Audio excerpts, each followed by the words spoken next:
Coming up on Regarding Men, Cancel Culture Special.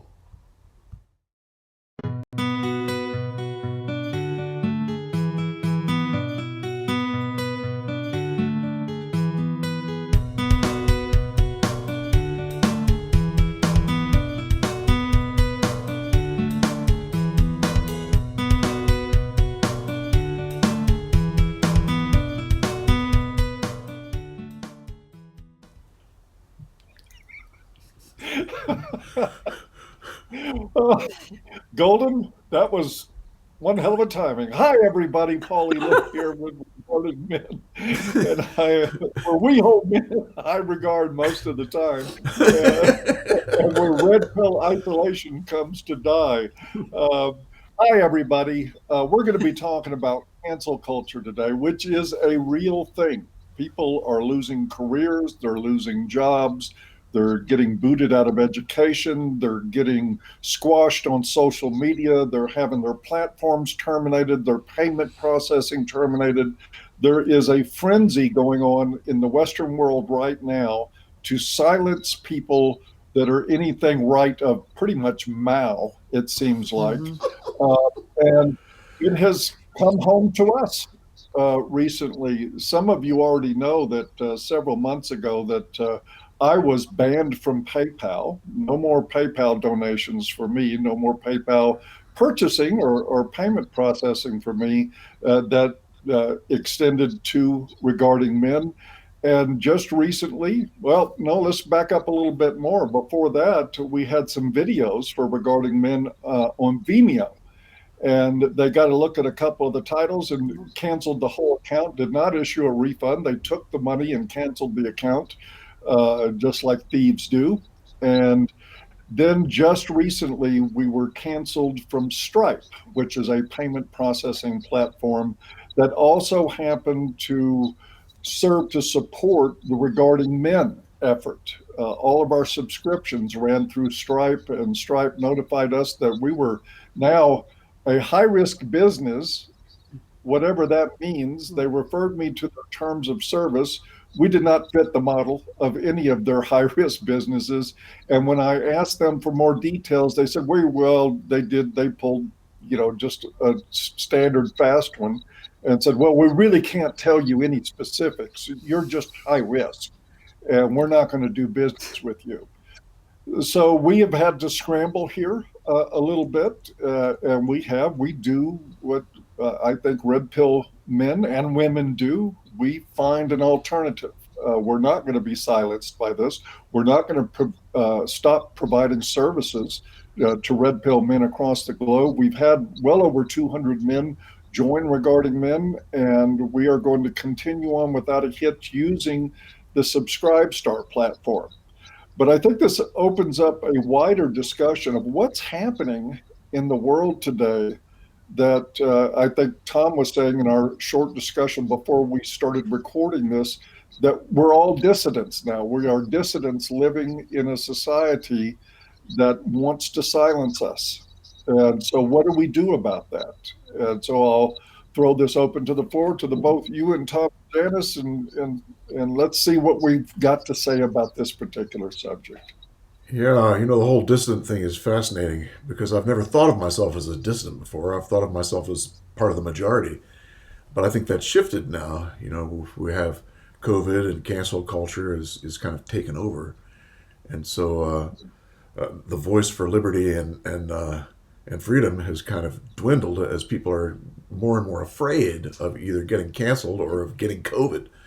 And it's the fear, Paul, that I think is the engine, the gasoline that runs things. I mean, the media and the government has just created this fear in people that's so intense. But it's left many people passively supporting this fear culture, and that's kind of one ring. And then outside of that ring, there's people who are passively not supporting it, but not saying anything. And outside of that ring, there are people who are actively dissidents to the whole situation. We'll put a link to the article in the below that is just a fantastic article on how to be a dissident in today's world. And it's absolutely fascinating what the guy goes through. And The guy's brilliant. But so we are dissidents. And what do we do with being a dissident? And he talks about how do you do that and stay safe? Because you don't want to self-sacrifice. You don't want to throw yourself away because you are a valuable dissident as you are. So he gives tips about what to do and what not to do. It's a pretty interesting article. Yeah, that sounds really useful, actually, because I mean, what I feel more and more is just, I feel this sense of it's like everything has become surreal. Yeah, really. It's certainly, I mean, it's picked up incredibly in the last year since COVID struck, Right. and the, anti-Trump sentiment and all the moves to censor information, to censor news stories leading up to the election. And of course, everything around the election, the utter denial that anything had occurred out of the ordinary, even though every citizen knew that had been an election like no other. Yet the news reports constantly beating the drum that, there was, all Trump's claims were groundless about election interference, et cetera, and fraud. It's. But even before that, friends or people that I knew who had various shows on YouTube or Facebook pages or whatever, who were being picked off one after the other, and it started sort of gradually, and we all got used to it. And people would say ruefully, "Well, I've been for a week in Facebook jail, or I was banned on Twitter for a month, and now I'm finally back on, or I lost my account altogether, and now I'm starting up another one." All of that, and just it came to be normal that perfectly good people, not contravening any laws in their own country, not even saying anything, particularly outrageous, would have their voices silenced. And that has just come to be now something that many people accept, either grudgingly on our side or happily and enthusiastically on the other side, those who believe that this is all very necessary and for the good of everybody. And there's something so, I don't know, like shameful about it. I think we've talked about this before, about propaganda and how the purpose of forcing people to say things, part of the purpose anyway of propaganda, to force people to say things, is to make them feel ashamed, to diminish their humanity, to corrode their souls. And this is the same kind of thing that many, many good people who have radio shows or whatever it happens to be have to think twice about every single thing they say, and every guest they invite on their show, or every news item that they post and comment on, or whatever it happens to be. It all has to be thought of in terms of what could get me canceled.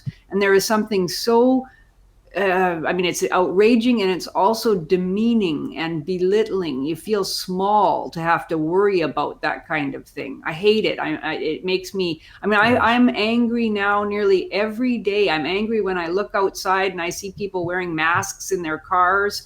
I'm angry when, I was just telling you guys, we got a note on our door the other day from some condo Nazi who was upset that he saw David sitting outside without a mask on, and felt it his right to lecture him anonymously, of course, but in no uncertain terms, about his duty to humanity, to put a covering over his face as if that is going to save the world. And I feel so frustrated all of the time.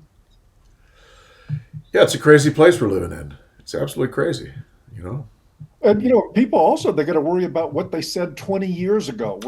Too. That's so true. And this is what we're dealing with. But I think it's also important to recognize that there's another part of this phenomena that we contribute to. People continue. One of the things, Janice just quit Twitter recently.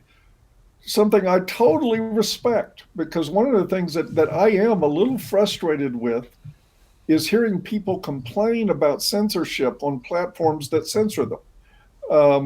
Matter of fact, I put up a little post on my Gab page the other day saying we got a new word. It's called a face tart. And that is reserved for people who are on these big platforms, relying on them, not just to, and believe me, I get like this is exploiting those platforms, and there is some use for them if you can use them to exploit them, like to raise awareness about regarding men or something like that. I think that's perfectly valuable. But if you're on those platforms every day trying to make your opinion heard and dodging the censors and wondering when they're going to take you off, maybe, just maybe, you ought to be somewhere else. Yeah. And until we quit patronizing these things, that's why I've moved. I just got through moving what I consider to be pretty much my best video talks, 112 of them, to Gab TV. There will be a link below if you want to visit that. I've also, after getting many, many requests over the past year and a half, 2 years, I'm returning to writing my monologues and publishing them. But guess where they're not going to be? YouTube. Ever. It's not going to happen. I will use YouTube to say, hey, I've got a new video talk on Gab. You can come over and watch it. But I'm sorry, and I don't mean any disrespect to anybody. I'm just not going to keep providing content to people that are too lazy or too brainwashed to get off the platforms that are doing all the censoring. So I will use YouTube. I will use Facebook. I'll even use Twitter in order to exploit that and get the message out. But we must start building platforms and patronizing platforms that are supportive of free speech, or we're the problem. And there's no way around that. We have to accept responsibility for that, I believe. And I'm starting by refusing to put any more of my new video monologues on YouTube or on Facebook or on Twitter. They will go directly to Gab and I'm also on MeWe. You'll get links to that below if you want to join me there. And I'd sure love to see you. What's your Gab address, Paul? At Elam, E-L-A-M. All right. You're not going to miss it. Yeah. And I'm at TR Golden, so come on and see us. And that's the same address, I believe, for my TV channel on Gab too. Yeah, good. I think that's Go ahead, Janice. Oh, sorry. I was just going to say, I think that's a really good point about how many years we generally, those of us who support free speech and who are dissident against the progressivist leftist culture of North America, that, for so many years we have complained. And we've predicted, they're coming for us. They're coming for us. And, I've certainly engaged in these conversations with lots of my friends. We sort of lament, oh, so-and-so got erased. So-and-so is, was kicked off Twitter. So-and-so no longer can post on YouTube. But yet, we would continue to do it as if it in some way wasn't going to happen or I don't know. It's like you're forced, not entirely forced, but you feel forced to inhabit this ridiculous contradiction in which you excoriate the censoring propensity of these big tech platforms, but continue to use them and therefore to support them. And, again, I don't really mean to criticize anybody else because I did it for a long time. But, I just finally decided after they canceled Donald Trump, off Twitter, I'm not staying on there. I don't care whether they would ever have canceled me anyway. I don't want to support a platform that hates me, hates everything I value, hates all the people that I'm most interested in hearing from. I don't want to support them in any way. And I really miss it. Like, it had taken me years to build up a significant following. I enjoyed hearing people's comments. I met people that I felt like I almost knew them, even though I'd never met them in the flesh. They would comment on my posts regularly. I'd look at their posts. It was wonderful in a way. And I still kind of miss it. But there's something really demeaning to stay on platforms that obviously hate you and to be constantly looking over your shoulder and knowing that you're actually, you're supporting the very beast that you're criticizing. Yeah. I feel the same way, Janice. I mean, I understand the frustration. I've worked a long time to top 100,000 subscribers here on YouTube. And I checked. I just started my Gab TV channel yesterday, and I think I've got 10 subscribers there. So it is, starting with very, very hard ground, digging a new post hole for myself, and it's going to be a slow trek. But again, in the end, it's like I'm tired of saying, "Thank you, ma'am. Can I have another?" That's exactly what it feels like here. Yes, it does. And I'm done with it. Again, I will use these platforms to exploit them, to spread the word of the services that we provide and other things like that. But guys, if you don't see my likes or comments in response to things, it's because I'm not interacting here for anything else. I'm going to be here to push the word about something else. I want to be there to exploit YouTube until YouTube kicks me off, which they eventually will. And then I'm just going to be on the other platforms, but no way am I supporting this bullshit anymore. I'm done. Yeah. Yeah, I really appreciated watching Paul and what he does with exploiting the platform to push his other accounts, and I've started doing the same thing, and it feels good. It feels good. It feels like a proper thing to do. And I don't post on Facebook. I rarely post on Twitter, except to say you can find me on Gab at and that works. That works. I mean, people then come and find you. So come and find us. So you guys that have been hounding me for 2 years now to get back to writing monologues, I'm doing it. Yay. Matter of fact, I've started one on Briffault's Law, and that'll be up sometime in the next 2 or 3 days on my Gab account, but not on here. What's it going to be on, Paul? Briffault's Law. What is that? You're not familiar with Briffault's Law? No. Briffault's Law is the notion. You can Google it. It is and there was a guy named Briffault who established the idea that in relationships where women do not perceive a benefit from the connection to the man, there will be no relationship. Interesting. That's it in a small nutshell. It's Briffault. For those of you not familiar with it, you can Google it, and it's something discussed in the manosphere for a long time. And I have a little bit different take on that, as you might imagine. And when was he alive? Is this recent or? I think it was sometime in the past 100 years, but not exactly recently. Huh.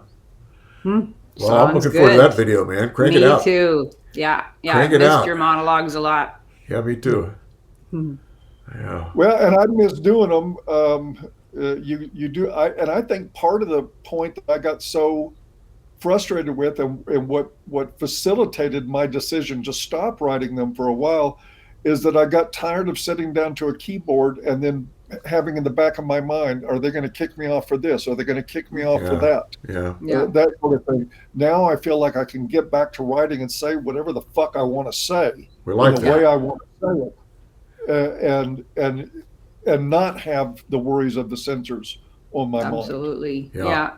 Good. Yeah, I remember Steve telling me about that, for the last 2 years, probably maybe 3 years even, on Studio Brûlé on YouTube, nearly every video would be demonetized either within the first minute of it going up or sometimes within a few hours.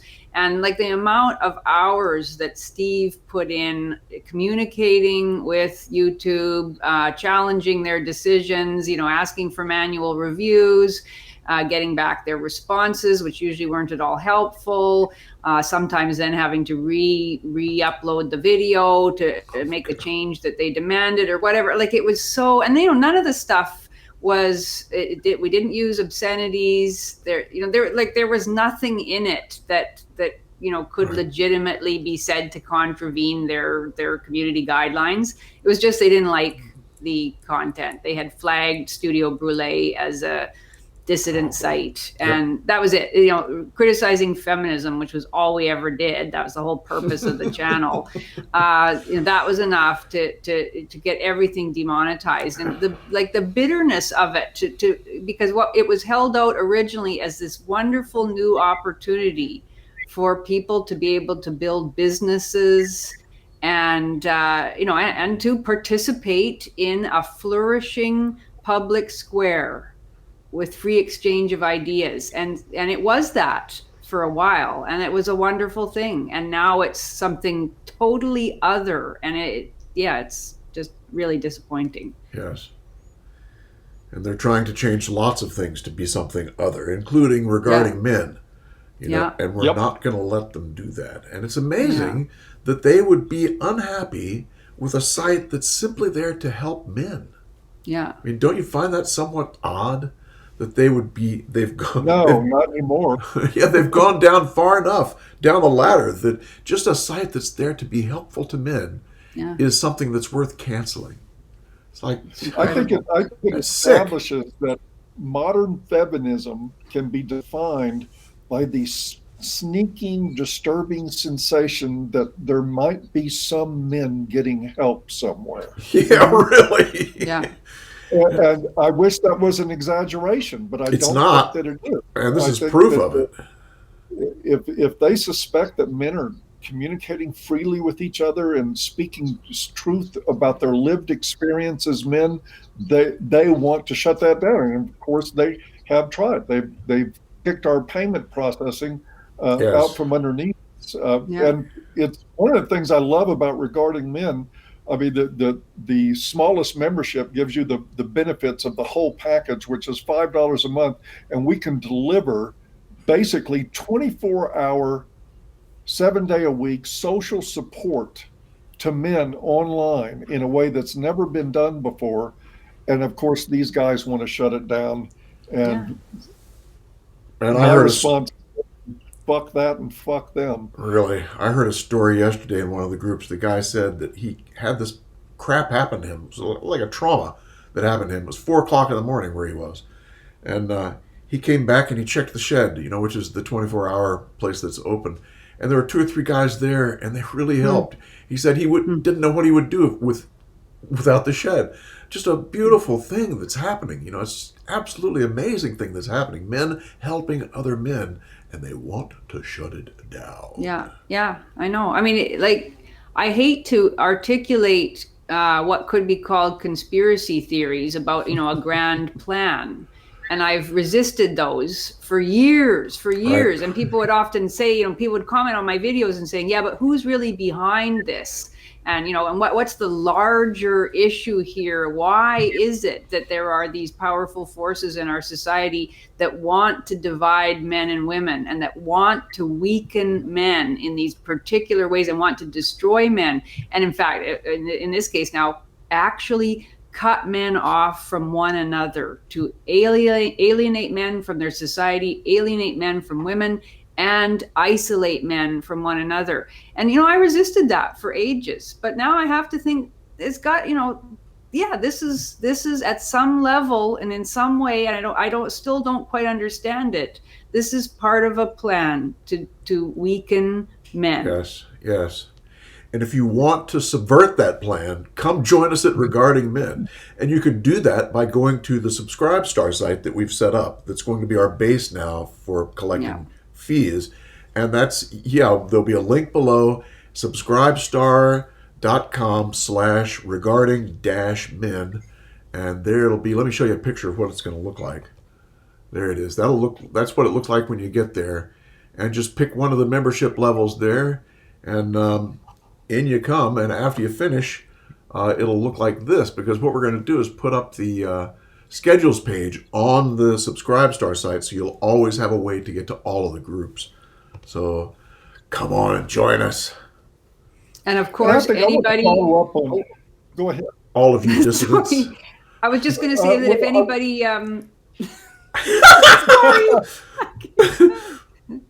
You go. We need a traffic cop. I was just going to say that if anybody can't afford, if they can't commit the monthly fee, there's we don't want anybody who wants to join to stay away for monetary reasons. So just contact us, and we'll get you set up. If you don't have enough for $5 a month, let us know. We're not going to turn anybody away because of money. Absolutely right. Nobody gets left out on this deal, Yep. and I'm very proud of that. Me I did too. want to follow up for a moment on something Janice was saying. Is that you look at, is there a grand plan behind this? I think just like with everything else in life, you follow the money. Who profits from all this? Who profits from there being twice as many taxpayers because women are working? Who profits if we're all just obedient consumer units? The corporations. And why? Who do we see doing all the censorship? Corporations. Who do we see pushing this divisive narrative between men and women? The corporations. It's not. We can point the finger at feminists and we're accurate. They're the mouthpieces for this stuff. But who's making the money off of this? And And who's there's a lot of funding? money being made. Who's Yes, funding the Ford feminists? Foundation, of course, George Soros, all the typical players. But the benefactors of all this are corporate America. They're the ones raking in, and the corporation, the sort of corporatocracy of our government that it's Yeah. become. Yeah, it's crazy. They're collecting all the tax revenue, and they're benefiting from all the corporate taxes. And they've got women who at one point were okay. They felt limited to roles as housewives and mothers. And rather than just expand the meaning of the roles in their lives, they have been sold a bill of goods that they need to hate men and divide from men and come in and accept a spot in a corporate cubicle, working their way to middle management with bags under their eyes and kids at home screaming for their attention. And Really? then say, you've come a long way, baby. Who benefits from this? Who profits from this? And I think you can look at the people trying to silence us and figure that out very, very quickly. Where does the money come from? And it's not just corporate. I mean, it's Ford Foundation. I used to always scratch my head. Why did the Ford Foundation give millions of dollars to feminism when it first started? And it's not just Ford. It's Rockefeller. It's Ford. It's all of these big foundations. And then I realized, holy So crap. women would buy cars. That was a part of it. That was a part of it, I'm sure. But I think there's more reasons than that. But, it's just, ay. We're living in a crazy Well, place whether now. it's ideology or money, it's purely evil It on is. its face. It is that. And I am happy to play any role that I possibly can in resisting this garbage. Yes. Yes, I agree too. And we will. And if we get axed from YouTube, check out Gab TV, Paul's channel. Check out Regarding Men, the website, or Rumble. We'll have videos up on Rumble also, and BitChute. And very soon, it looks like we're going to have a TV channel on Gab as well. Yes. So hang in there for us. We're going to continue this deal and look forward to seeing some new people on Gab. Like I said, I should have my first monologue out in 2 to 3 days, and I'm looking forward to getting back to that grind. And I also want to just express a note of appreciation to the people at Subscribestar. They went through hell to build that platform, and they've got it up and solidly running. I've been on there with a couple of accounts for years now. They take care of business very professionally, and they got to our case right quick and got our page up right away. They're doing a good thing over there. Yeah. Good. I'll give Good to it an hear. alternative. Good. And with that, I do Well. believe that men Are Good. How about that? How about we'll that? see you guys next time. All right. Y'all take care. We'll see you okay. then. Take care. Bye-bye. Bye-bye. Bye bye.